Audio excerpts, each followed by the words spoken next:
We are here discussing Daemons. Demons. A brand new, beautiful codex.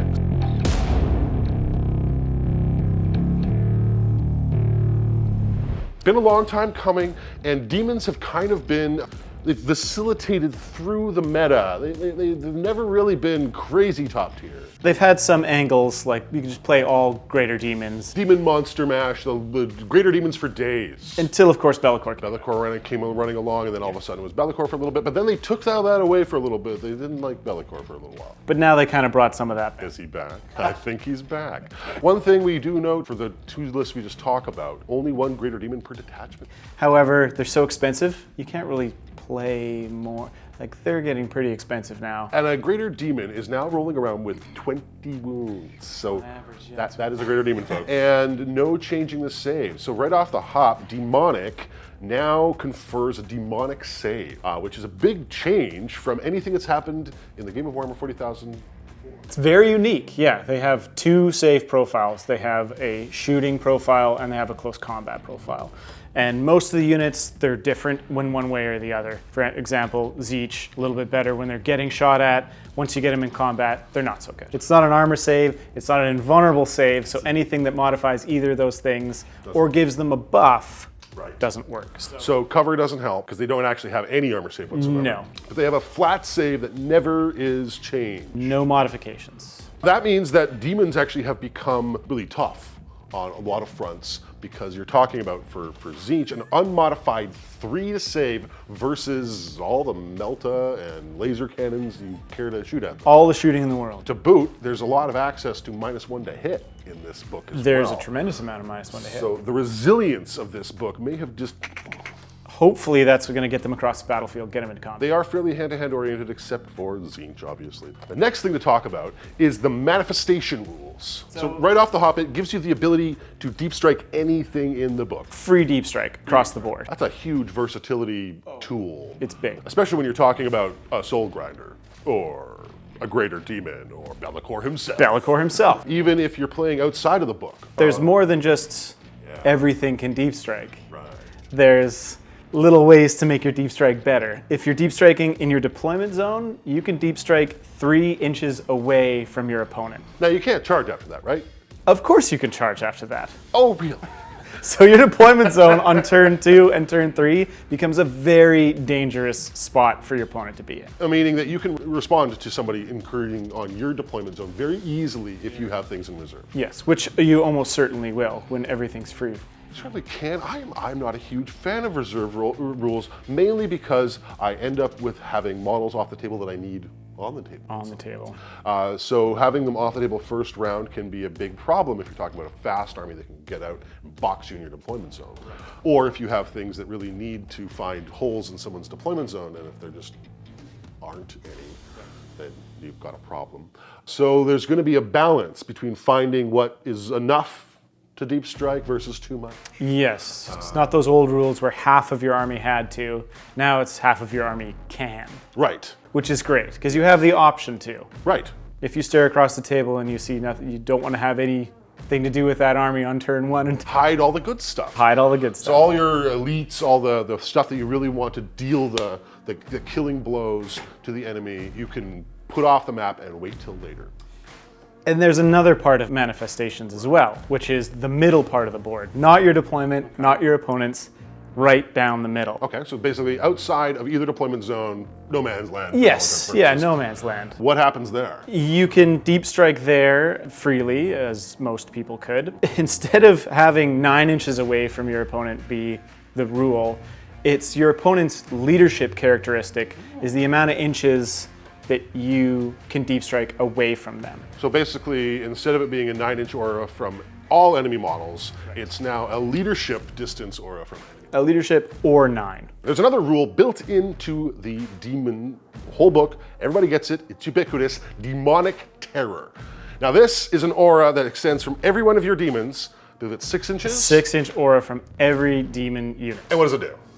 It's -1 to leadership, Yeah. which is the fun thing to mix with how you're going to deep strike in the midfield, but it's also an additional combat 1 to your combat attrition test. So this sounds like a real theme that that this book is trying to bring to the fore, which is demons that appear out of nowhere and can do evil things to you despite them not having been there at the beginning of that turn. And definitely affect your leadership, causing you to run away. So leadership shenanigans all over. Yes. Combined with being able to take advantage of your bruised leadership to deep strike in really close. And now we're talking some of the most heavy-hitting melee models in the game. I mean, Bloodletters are now going to be running around with 2 attacks, strength 5, 2 damage, lots of minus to your armor. That's just the infantry, and it gets nastier from there. So that brings us to the last part of this army that is ubiquitous to demons, which is the Warp Storm. If your entire army is made up of demons and only has agents of chaos as other models included into it, or unaligned models, they get the Warp Storm, which means you roll 8 dice at the beginning of each battle round, and every 4 or higher turns into a Warp Storm point. Yes. And those Warp Storm points can be spent on cool tricks that work generally across the entirety of your army. Yes, there's some that are army-wide, and then if you've made a detachment of, let's say, Khorne, it unlocks other ways to affect the Warp Storm that specifically affect Khorne. We've taken a look through these, and the real big bads of the Warp Storm table, Dark Invigoration, right off the hop, jumps out as something that you're going to want to try and shoot for. Now you need 5 successes, so this isn't going to happen every time you roll on your Warp dice. Gonna have to get lucky, but Right, but it's pretty crazy. it's very strong. Yeah, so this will heal your entire army, it looks like. It'll either heal your entire army D3 wounds, or it will replenish D3 models to single wound units. So that's kind of annoying for Plague Bearers. It is a bit more annoying for Plague Bearers, yeah. The next one down the list, again, that jumped out at you specifically. It's Primeval Terror, so it adds an additional stack on the negative leadership modifiers. So all of a sudden, Demonic Terror is doing 2 damage to your leadership rather than 1. Yes. Music of the Warp can extend the range of some of that Demonic Terror from your instrument model, so your infantry get horns and drums and such, depending on who they are. Going on down, the other one that jumped out at me a lot, I think as you as well, was the Descending Shadow. Yes. This feels very Bellicorish, but this gives you a flat -1 to hit outside of 12 inches across your whole army. This is perfect. This is what you needed to get across the board, to stay midfield, and have some SoulGrinders really tank it out in the back lines. And you only need 3 points to make that happen. Basically, right off the hop, you roll 8 dice. If 3 of them are 4 or higher, you can do -1 across your whole army. This is going to be how most of your games against demons are going to go. Outside of that, there's not a lot that was jumping out. There's definitely some cool thematic effects you can get out of Khorne. You can get +1 attack across your whole army. Nurgle can give +1 to their attack roll across their whole army. Zech can do +1 to their ballistic skill across the whole army. Slaanesh can do movement. Movement shenanigans, and specifically the fight first across the whole army, which isn't intrinsic anymore where it used to be. That was something that was inbuilt. Yeah, they took that away. I don't know why, but they've still given you access to it if you need it. Exactly. If you just dedicate to a mono god and you go army-wide, it's going to be huge buffs. +1 ballistic skill for an all Zech army would be very strong. That would be savagery, especially considering how many shots you can start pumping out of the horror units in specific. Yeah. We're going to start with Khorne and move our way through the gods in a stately fashion. Khorne. Khorne is the god of blood and slaughter, skulls for the skull throne, blood for the blood god. It looks like Khorne's back. Khorne can really dish out some hard damage. And it's just that deep strike, the ability to manipulate the range on deep strike, you can get all these things into combat, I think. And it used to be Bloodletters that were the bomb. You used to have that huge bomb. Now what you've got is these kind of precision strikes. All of a sudden it opens up deep strike charging for the big stuff. No longer a squad of 30 Bloodletters. Right. 10 models is the cap for every unit. A lot of them are at 6. Some are even smaller at 3. Yeah, what else out of the Khorne Pantheon list there jumps out at you?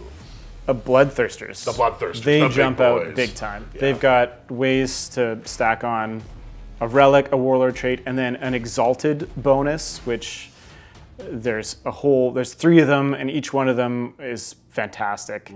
You combine some relics, you put on a warlord trait, and all of a sudden they're very tanky. Also, they're now toughness 8. With 20 wounds. With 20 wounds. And unmutable saves of pretty solid. I think the Bloodthirster runs around at It's a 4, 4 and a 4, Wow, yeah. that's savage. So 4 to shooting and 4 to combat. And you were talking about a Bloodthirster that literally drinks the blood of his foes. Yes. Yes. And replenishes his own That health sounds by amazing. killing. Moving along to Tzeentch. Pink horrors now auto split into blues on a 4-up. Wow, okay. You don't have to have blues in reserve or keep points for them. They just start going into blues. And their ballistic skill and strength All of kind that. mellow out. And demonic save also teeters down. And I believe the blue horrors and brimstone horrors cease to be obsec. They do only if the full unit is blues and brimstones. So if you kill 9 pinks And you still have and your... you just keep that one guy, and then they all die, you can just keep milling them down to that last pink horror. As far as I know, they don't cast magic anymore. No, they don't. They're not psychers. Right, not psychers. And actually, it seemed like the psychic shenanigans of the entire Tzeentch demonic list were kind of clawed back a little bit. A little bit, yeah. I think they may have just been worried about it being too powerful. There's definitely ways that it can pump out some pretty serious mortal wounds, but I think it all is like sort of leaning towards take a lore to change, because the chance of you getting those powers off is increased. And the Impossible Robe is still around. Impossible Robe's still around, a Warlord trait and a Relic, and he's going to be very difficult to shift. Nigh unkillable, right? I would say, if for shooting, yes. Right, Because he's right. also got that 3-up demon save. Moving on to Nurgle, as always, is going to be a big, tough, long slog to get through. But there's a couple of things that we were expecting to see from Nurgle that we didn't. What happened to Disgusting Resilience? Yeah, that doesn't seem to have made it into this codex. So it's just not there? Just not there. So there's no -1 incoming damage. There's only one way to get it, and it's on a great unclean one. Okay. And And it's only in melee. It's only in melee. So that's really not valid. And the 5-up Feel No Pain, That can be a psychic power, I believe. they get their resilience now from having okay saves and multiple wounds. So they're gonna be a lot longer to get through, but Plague Bearers now run around with 2 wounds. 2 wounds, toughness 5, it's pretty good. Probably going to be -1 to hit in the shooting. Ooh, so then once those defensive buffs start stacking start up, to they stack can be up. really tough to get through. Nurglings are interesting, other than the fact that they don't count towards core requirement. No cheap and easy battalions, no super cheap patrols. No. Kind of for anybody. Really, Not really. Tzeentch has the cheapest core choice, I think. Yes, with the blue horrors. Yep. But they Not can't. OBSEC. Not obsec and can't do action. But that being said, Nurglings are still a fantastic take. They can forward deploy. Yep. They are pretty tough for their points They're actually native -1 to be hit. all the time. All the time. The Beasts of Nurgle got a fun one. At 7 wounds and toughness 6, they just regen back to 7 wounds if you don't actually off one. Yeah, if you don't drop it all the way dead, it tanks right back up. Now, I love this rule, mainly because I like really thematic rules that are easy to play with. And normally when you have a big monster with 7 wounds, you are forever chasing him around with a little die or marker telling you how many wounds he's lost. You never have to do that. No more. With that beast. He's either dead or he's got 7 wounds left. Or he's topped. Yeah. The other thing that jumped out at me out of this book actually wasn't the plague drones, although they're pretty cool, but Feculent Gnarlmaw. Now, that's been a weird little piece over time that has had different shenanigans associated with it. Yes. But now, a fortification that you can place in no man's land. You can put it way up the map, 9 inches from enemy models. Yeah. It has a bunch of weird rules. It is also a warp loci, so you can deep strike easily near it. Yes, so any of like the named greater demons have the rule Warp Locus, which allows them to let allegiance models deep strike within 6 of them and within 6 of the opponent. I'm pretty sure Be'lakor has Warp Locus, so you could deep strike anything within 6 inches of him and not have to worry about that 9 inches away from the opponent. Comes in along with those manifestation rules to really support that close-up, deep striking style of play. That shock deep strike. Right. Yeah. The other part about the Gnarlmaw, for 75 points, it's got 9 toughness 7 wounds with a decent save. That's enough to just sit there and be annoying. It doesn't actually have Especially because it's sort of pulsing a bit of damage yeah. if you get close. Right, if you it touch kind it, of it starts to wound you. And if that can actually give the Nurgle player Warp Storm points. It can. It's one of the few ways Right. that you can get Warp Storm points besides rolling dice at the start of the battle and just round. choke lane of advance for your opponent. It can have That's the big part. So the Garden of Nurgle playstyle, where you plop down 3 Gnarl Maws right in front of your opponent, and then a whole bunch of Nurglings on all the objectives, and you just kind of start the game kind of dancing around in the Garden of Nurgle. And the opponent has to chew their way through Gnarl Maws before they get to try and kill your Nurglings as your big, nasty Gribblies advance up the field unmolested, it sounds like. Or deep strike in next to those Warp Loci trees. That's what I want. I want that greater demon to pop out of a tree. Slaanesh. This is the favorite god of many. What jumped out at you about the Slaanesh? The psychic powers. Really? Right off the bat, the psychic powers. Yeah, they also have ways of affecting leadership. A big theme in this book. Right. You take mortal wounds. For every mortal wound you take, that lowers your leadership. Ooh. And then another one where you take 3d6 and compare it to your leadership and just take the difference in wounds. Yes. Meaning if you stack these 2 spells onto a unit that's already have a bruised leadership, you're talking about easy. 1 cast, 6 mortals. Yeah. It Pretty regular. caps at 6, luckily. Right. Yeah. What jumped out at me was the really competitively priced chariots. Those chariots have oodles of attacks, are swift, give you -1 leadership and -1 combat attrition, and can do mortal wounds on the charge. And they can just speed around. They can really take care of a flank all by themselves sometimes and be a real pain to deal with. They got a pile of wounds for the amount of points they cost. And they have a pretty good stratagem being able to leave the board. Race through the warp. Command phase. Command phase. So that's worse. Actually, it's the same. No, I think that's almost better. Because then you're on the table, you get a full round of attacks in their turn. Then it becomes your turn, you pick them up. Then at the end of your movement phase, that's when they come down. So they really don't move, they don't lose out on anything. He can do it, he comes down the same turn. Because the movement phase is when he comes back in. And the movement phase is when he drops in. So that's huge. That's really big. This is the best redeploy we've ever seen. Yeah, bar some early Tyranid garbage with the gargoyles. That was really garbage. Yeah, I think this is it. Yeah, so that sounds pretty wicked for Slaanesh. Finally, there are a couple of unaligned units, and one of them is your... The favorite, Soul He's so Grinder. pretty. Soul Grinders and Demon Princes are both unaligned, so you need to choose a Chaos God to dedicate yourself to. And when you choose that Chaos God, you get a bonus for allying with that god. Khorne, more attacks. Nurgle, more toughness. That kind of stuff. Tzeentch, I think you get a better save, And more movement from Slaanesh. That's pretty cool. Which I think is going to make a flying Demon Prince extra spicy. Final unit we're going to mention is in the unaligned category, which I think you're going to see a lot of in competitive demon play, which is big old Bellicor here. He is a beast all by himself and does something really nasty to your whole army. Yeah, his buffs to, I mean, he just always has that Warp Storm -1. Always. At 12 inches Just- active. Okay. Army-wide all That the sounds time. like a lot. That It's huge. Yeah, he's a big point investment, but he's going to be around for most of the game. Right. He's got a lot of defensive stacking. -1 to hit, -1 to wound. He's got, I think, 20 wounds with Warp Locust as well, and a 4-up save. He's going to be around for a while. Right. Yeah, he is the Demon Prince. He's the big bad demon. And you're not allowed to have any other demon princes if he's around because he gets jelly. He's jealous. Yeah, so I think that's going to be a really strong piece. But it's not just him that allows you to have an unaligned army. That's right.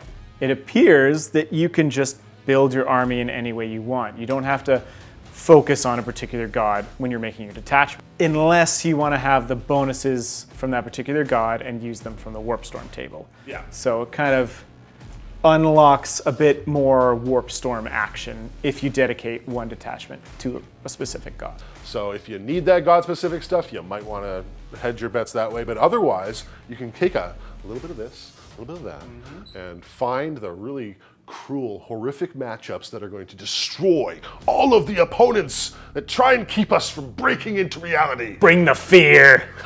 Yeah, I'm a little scared of demons. I'm a little scared. The ability to deep strike anything you want really is like you just have a full toolbox. Yeah. And you can answer these problems with just, okay, this is a bloodletter problem, this is a demonette problem. this one takes the flamers. So hopefully with that, they can really mitigate that mid-range battle. It sounds like there's going to be a ton of moving parts. How hard do you think this army is going to be to general? I think it'll take quite a few games to really get the leadership and the deep strike and all that stuff. I think especially make it familiar. The Warp Storm table has a bunch of stuff on it that seems fairly situational. So it's the kind of thing that's really awesome if it's in its moment. But if you miss that moment, you know, it's so that can be really benefit experienced players who can get a lot of games in and kind of, because I think you have to use it a couple times to realize when you're supposed to use it. Right, yeah. As in there's a moment when you can pop that extra demonic terror and all of a sudden that just crashes the enemy leadership in such a way that allows you to pick off 2 models here, 2 models there, and just chase whole units from the field. Run them off, yeah, which is going to be pretty nifty to see. Well, I think there's good balance across all of the mono gods, like Khorne and Nurgle, Slaanesh. They all have a spot. They all have a spot to occupy. And now with you being able to pick and choose what you want, you can really take the best of the best. There's not a ton of units for each kind of mono god, so you can really like source out what you need for any particular situation that you're looking at. I think it's fairly balanced in rules-wise over all of the 4 Chaos Gods. And then sort of the 5th Chaos God, which is Be'lakor, and I his feel. magic table is pretty unique. It's very good. Yeah, it's really good.